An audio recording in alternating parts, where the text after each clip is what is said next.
Mari kita sambung topik pembangunan algoritma tingkatan 3.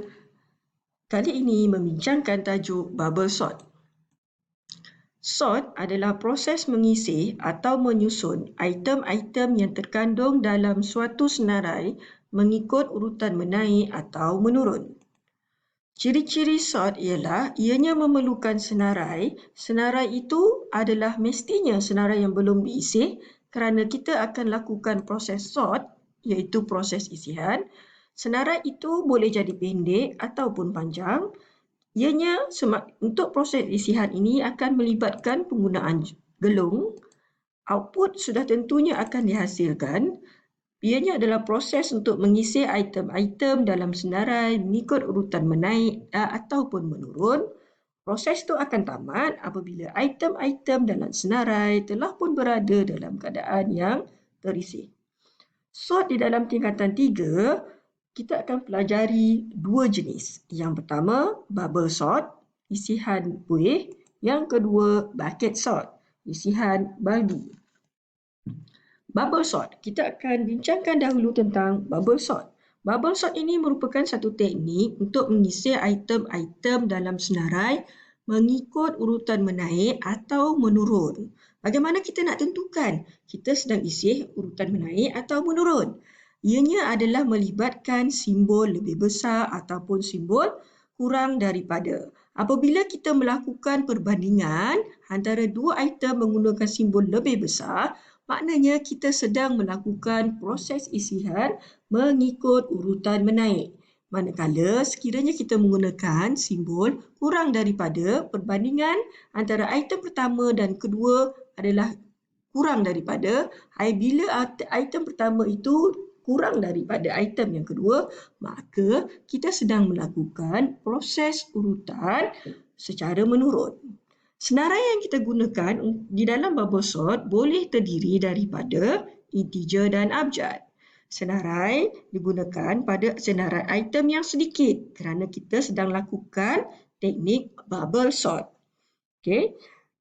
Dalam bubble sort, perbandingan yang kita lakukan ini mestilah perbandingan antara dua item yang bersebelahan. Kerana itu jika kita perhatikan di sini, bila kita bandingkan item pertama dengan item yang kedua.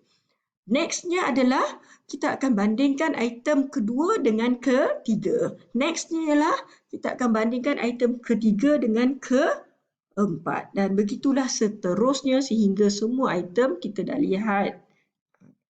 Kita teruskan. Ini adalah langkah-langkah bagi proses carian item menggunakan bubble sort.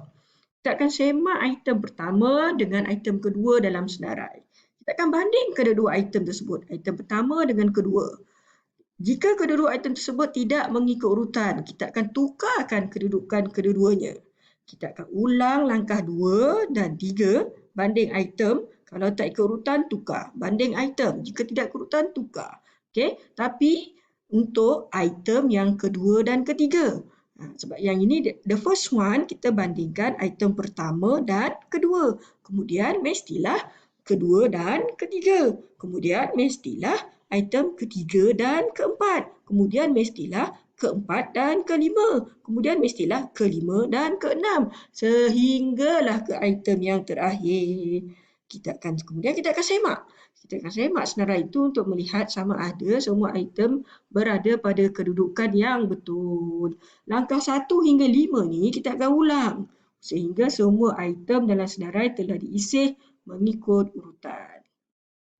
Bagi proses penerangan seterusnya, kita akan saksikan video bubble sort ini. Okey. Kita lihat bubble sort ini. Okay, kalau kita tengok kat sini, item-item ni kita perhatikan 8 dengan 5. Sekarang cikgu nak buat secara menaik. 8 dengan 5, 8 lebih besar. Jadi dia akan tukar tempat. 5 sini, 8 sini. Yang paling besar antara semua ni adalah 9. Kemudian yang paling besar tadi 8, 5. Yang hijau ni nanti membuktikan bahawa ianya telah berada dalam keadaan terisi. Kita saksikan. 2 dengan 8 tak perlu tukar. 8 dengan 5 tukar tak? Tukar sebab 8 lebih besar. 8 dengan 3 tukar tak?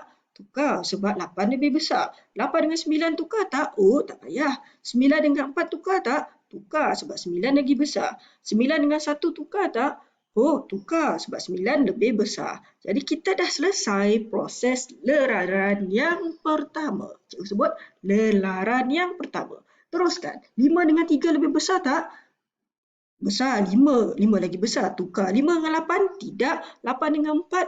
Oh, besar. So, 8 tukar. 8 dengan 1? Besar tak 8? Yes, tukar.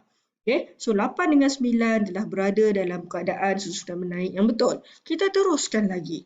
2 dengan 3? Tidak perlu tukar. 3 dengan 5? Tidak perlu tukar. 5 dengan 4? 5 lagi besar. Merah tu. So, 5 kita kena tukar. 5 dengan 1 kena tukar tak? Yes, kena tukar. 5 lagi besar.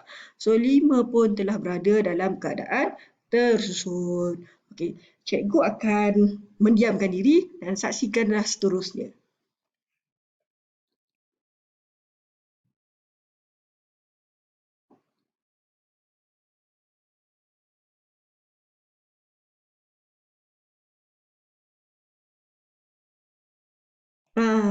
Okey, so sekarang semuanya telah berada dalam keadaan yang terisi.